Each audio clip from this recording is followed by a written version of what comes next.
Today, I'm gonna show you how to make really cool glow-in-the-dark spooky eyes. Perfect for Halloween. Start by taking a cardboard tube. This one's from a kitchen paper roll. Then, using a pen, draw on a set of spooky eyes.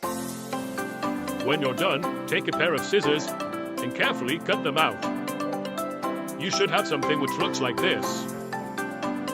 To make them light up, we're going to use glow sticks, and for this one, I'm gonna use a red one.